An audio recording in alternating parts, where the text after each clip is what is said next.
premier chapitre, puisque la comptabilité prend place dans l'entreprise, nous allons commencer par définir ce qu'est une entreprise et les différents partenaires de cette dernière. Ensuite, nous aborderons à proprement parler la définition de la comptabilité ainsi que ses objectifs. Et dans une dernière partie, nous verrons comment l'entreprise est amenée à enregistrer comptablement ce qu'on appelle les flux économiques. Commençons tout d'abord par une définition de l'entreprise. Commençons tout d'abord par définir ce qu'est une entreprise. Les entreprises ont pour objectif la première application que nous avons faite. Et pour réaliser ce profil, les entreprises, qui sont des organisations, vont combiner des facteurs de production en vue de produire des biens et services destinés à être vendus sur un marché. Alors quand je dis que l'entreprise doit combiner des facteurs de production, je dis en fait que l'entreprise doit utiliser ces facteurs de production. Donc pour ceux qui n'ont jamais vu cette notion, à votre avis, de quoi une entreprise a-t-elle besoin pour pouvoir fonctionner? Eh bien, les facteurs de production d'une entreprise économiquement correspondent au travail et au capital. On va définir les choses de façon un petit peu plus simple. On va dire que pour fonctionner, une entreprise a besoin d'abord de moyens humains, puisqu'il y a du personnel qui travaille dans l'entreprise, et elle a également besoin de moyens matériels, des machines, des matériels de transport, des matériels informatiques, un local par exemple, qui vont lui permettre de produire si c'est une entreprise qui produit. Pour pouvoir financer ses moyens humains, ses moyens matériels, et bien forcément l'entreprise a besoin d'argent. On dit qu'elle a besoin de ressources, autrement dit de moyens financiers. Et je voudrais savoir en fait d'où vient l'argent de l'entreprise. Alors rappelez-vous, lorsqu'une entreprise se crée, quel est le point de départ de cette entreprise? Si vous vous rappelez bien, dans l'entreprise que l'on a vue en introduction, eh bien nous avions deux associés qui effectuaient des apports. La somme de ces apports, qu'ils soient en nature ou en numéraire, correspondait au capital de l'entreprise. Eh bien, ce sont les ressources de départ de l'entreprise. Mais l'entreprise peut également avoir d'autres ressources, puisqu'elle peut contracter des emprunts auprès des établissements de crédit, ce qui lui permettra de financer davantage d'immobilisation, par exemple, c'est-à-dire davantage d'investissement pour la création de l'entreprise. Au niveau des entreprises, en fait, on distingue plusieurs activités des entreprises, donc 3 activités des entreprises. La première, il s'agit d'entreprises qui ont une activité commerciale. Les entreprises qui ont une activité commerciale, il faut comprendre que ce qu'elles vendent, elles l'ont simplement acheté. Autrement dit, on dit qu'elles achètent des marchandises pour les revendre sans transformation. Donc leur activité consiste à acheter des marchandises, à revendre des marchandises. C'est le vocabulaire que vous devrez retenir. Ça va être le cas de Darty, de la Fnac, de Kingsway. Ce ne sont pas des entreprises qui produisent, qui achètent simplement, par exemple, un ordinateur Huawei et puis ils revendent l'ordinateur. Ils achètent un téléphone Samsung et ils le revendent. Ils achètent un jouet Smoby et ils le revendent. Mais ils ne produisent pas ce qu'ils vendent. Ensuite, deuxième type d'activité, on a les entreprises industrielles. Les entreprises industrielles, par définition, ce qu'elles vendent, eh bien c'est elles qui l'ont fabriqué. Autrement dit, leur activité consiste à acheter des matières premières. Ces matières premières, elles vont les transformer pour produire et vendre des produits finis. Donc leur activité consiste à acheter des matières premières et à vendre des produits finis. Le vocabulaire est important, on ne parle plus du tout ici de marchandises. C'est le cas par exemple de Samsung qui fabrique entre autres des téléphones, des ordinateurs ou des machines à laver. C'est le cas de Danone qui fabrique par exemple des yaourts. Ou c'est le cas de Renault qui va fabriquer des voitures, à chaque fois à partir de matières premières qu'ils achètent auprès de différents fournisseurs. Le troisième type d'activité, j'espère que vous vous en souvenez, on a commercial, industriel et bien sûr on a les entreprises prestataires de services. Ces entreprises prestataires de services, par définition, produisent et vendent des services qu'on appelle des prestations. C'est le cas par exemple d'un coiffeur qui va vous couper les cheveux, c'est le cas du Club Med qui va vous proposer des voyages, c'est le cas d'AXA qui est un assureur, ou c'est le cas d'ADECO qui est une agence de travail temporaire, et donc qui propose aux entreprises de mettre à disposition des personnes pour effectuer certaines missions. Une entreprise n'a pas toujours une seule activité, souvent elle a plusieurs activités. Prenez par exemple Carrefour. Carrefour en fait a les 3 activités. C'est à la fois une entreprise commerciale, industrielle et de services. commercial. Pourquoi? Parce que l'essentiel de ce que vous trouvez dans un supermarché est simplement acheté auprès des fournisseurs. Les boîtes de conserve que vous trouvez dans le rayon, elles ont été achetées chez Bonduelle par exemple. Mais chez Carrefour, vous avez également la possibilité d'acheter du pain et des viennoiseries. Et si vous regardez bien, dans certains supermarchés, vous avez un atelier de fabrication du pain, et donc vous avez des boulangers, vous avez des bouchers, vous avez des poissonniers qui vont fabriquer certains éléments, et donc en l'occurrence le pain. Et puis vous avez tout un tas de services aussi qui sont proposés, donc notamment Carrefour Banque, vous avez également Carrefour Voyage, vous avez Carrefour Photoservice, donc pas mal de services qui sont proposés aux consommateurs. Donc en fait, il faut toujours identifier l'activité d'une entreprise avant de pouvoir l'étudier, puisque ça va déterminer si l'entreprise achète des marchandises ou achète des matières premières, vend des produits finis, vend des marchandises ou vend des services. Et la nature des achats et des ventes est très importante pour la suite de cette étude. Donc vous l'avez compris, l'activité au quotidien d'une entreprise, c'est de vendre des biens et des services. Tout cela va générer en fait du chiffre d'affaires, puisque la somme des ventes correspond au chiffre d'affaires de l'entreprise, mais l'activité peut générer également d'autres produits qu'on appelle des produits financiers ou des produits exceptionnels, mais également des produits d'exploitation. Donc pour des produits financiers par exemple, l'entreprise a peut-être acheté des titres comme des actions ou des obligations, des titres de placement, et donc elle espère récupérer des revenus de ces titres. Donc si elle est amenée à encaisser des dividendes ou des intérêts, eh bien ces revenus viennent augmenter les produits de l'entreprise. Elle peut également avoir à sa disposition des locaux qu'elle loue à d'autres professionnels. Dans ce cas-là, elle encaisse des loyers, donc ça génère tout cela des produits. Ces produits, par définition, sont destinés à compenser les charges de l'entreprise. Au quotidien, l'entreprise supporte des charges qui sont liées à ses achats, elle doit payer des impôts, elle doit supporter des charges salariales, elle doit supporter également des cotisations, elle doit supporter des charges d'intérêt si jamais elle a emprunté auprès de la banque. Et donc, globalement, on peut faire le total des produits, le total des charges. Et si le total des produits de l'entreprise, qui sont des opérations qui enrichissent l'entreprise, peut couvrir l'ensemble des charges qui sont des opérations qui appauvrissent l'entreprise, eh bien l'entreprise pourra alors en fin d'année réaliser ce qu'on appelle un bénéfice. En fait, elle calcule son résultat en faisant la différence entre ses produits et ses charges.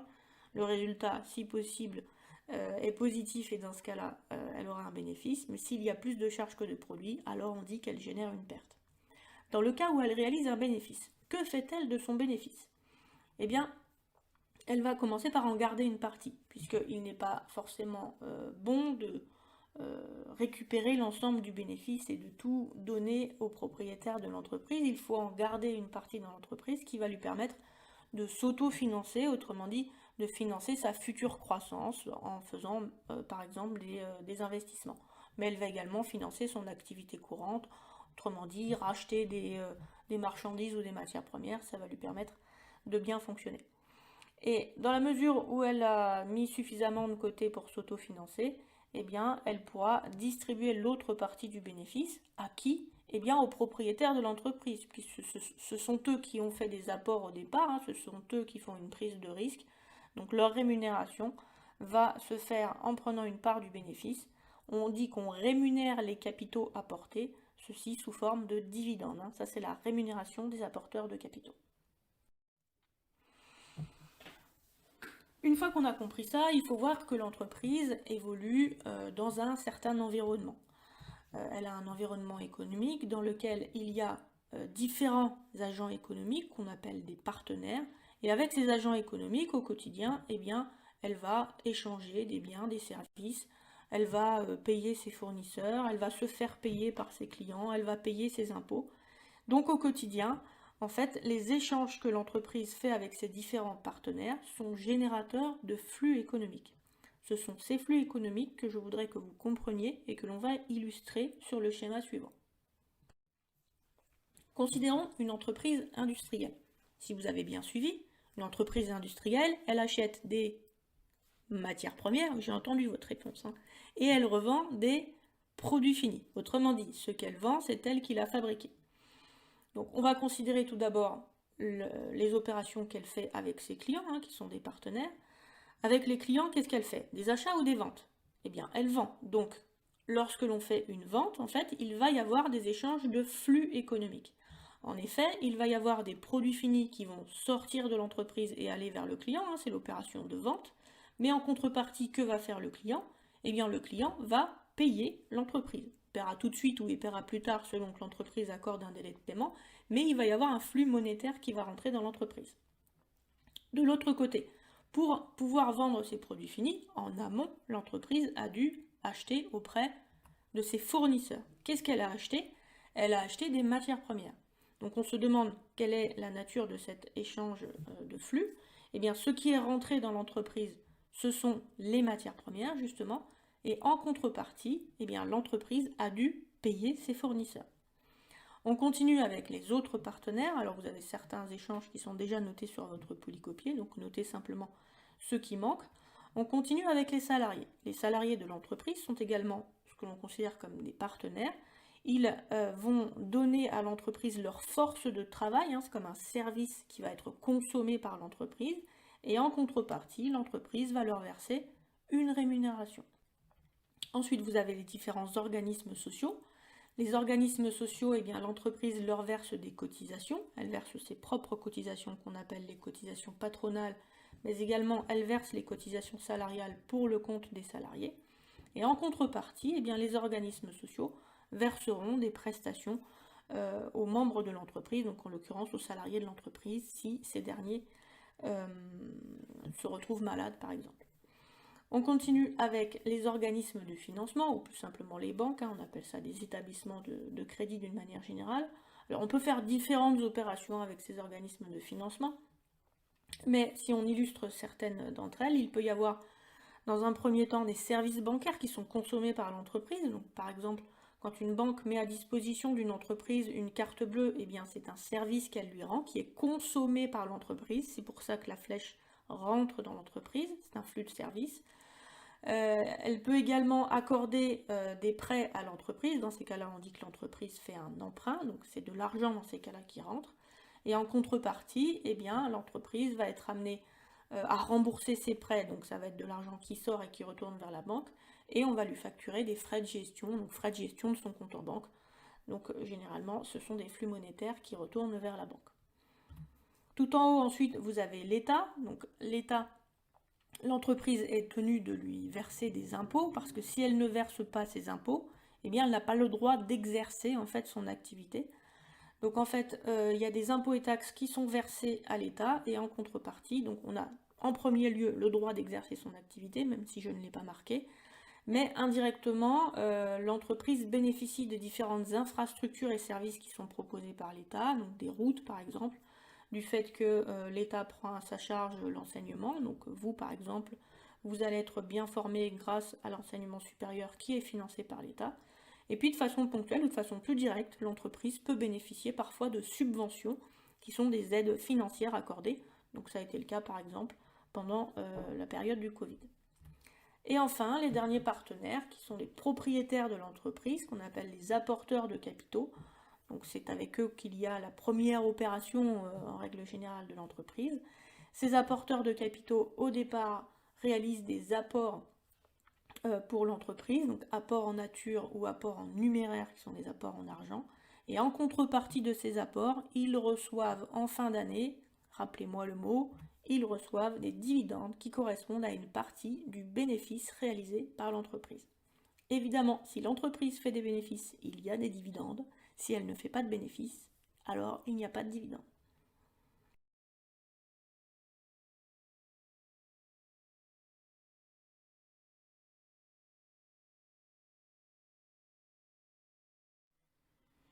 Selon l'article 121.1 du PCG, donc plan comptable général, la comptabilité se définit comme un système d'organisation de l'information financière permettant de saisir, classer, enregistrer des données de base chiffrées et de présenter des états reflétant une image fidèle du patrimoine, de la situation financière et du résultat de l'entité à la date de clôture.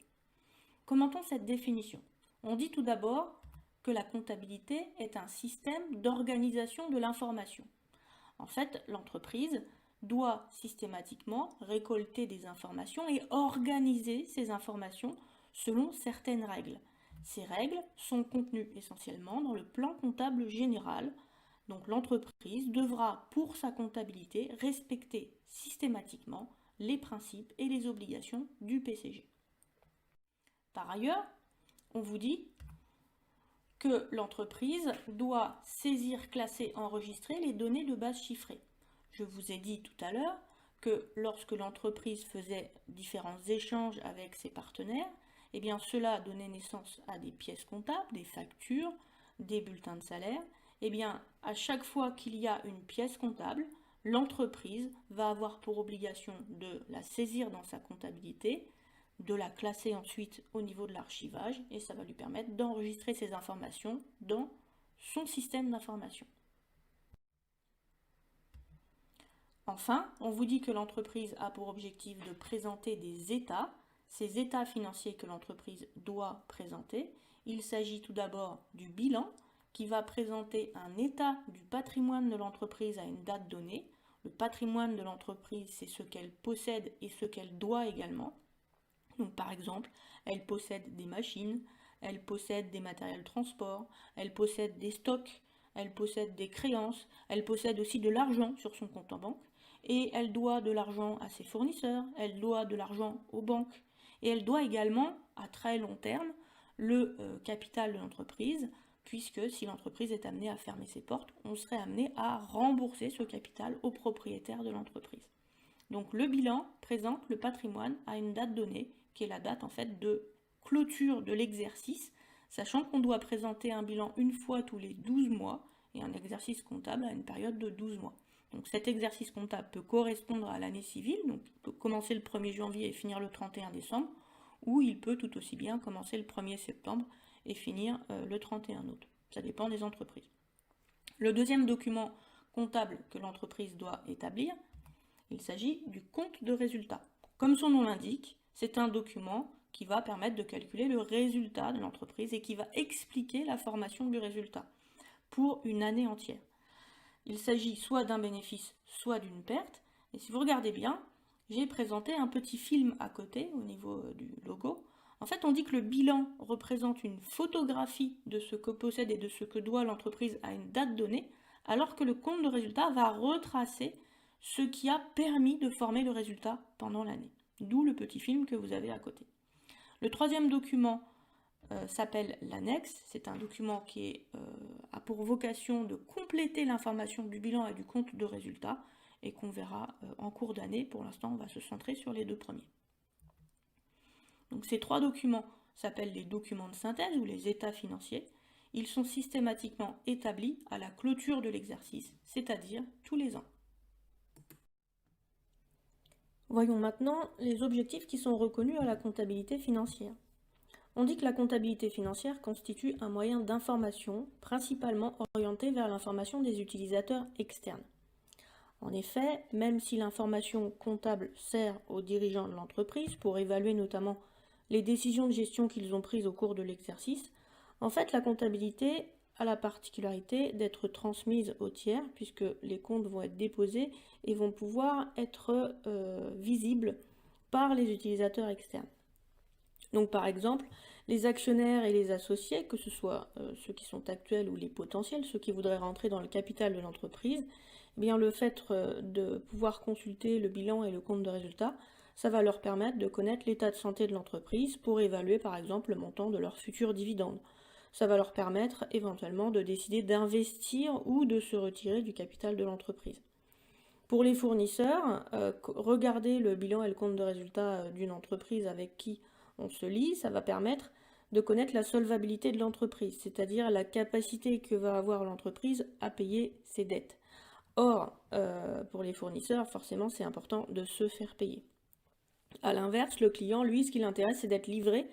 Donc l'idée, c'est de savoir si le fournisseur qu'il va avoir va être fiable, et donc il va apprécier comme ça les documents comptables pour voir si l'entreprise est solide financièrement, et pour voir si à un moment donné, il ne va pas y avoir une rupture de livraison. La comptabilité intéresse également les banques, les établissements de crédit d'une manière générale. Ça va leur permettre de décider d'accorder ou pas un prêt. On parle également de décider d'octroyer un prêt. un découvert bancaire éventuellement, sachant que si l'entreprise a une bonne solidité financière, eh bien, on va être rassuré dans le fait de lui accorder un prêt. Mais si elle a déjà des problèmes de solvabilité, eh bien, la banque refusera d'accorder un prêt à cette entreprise.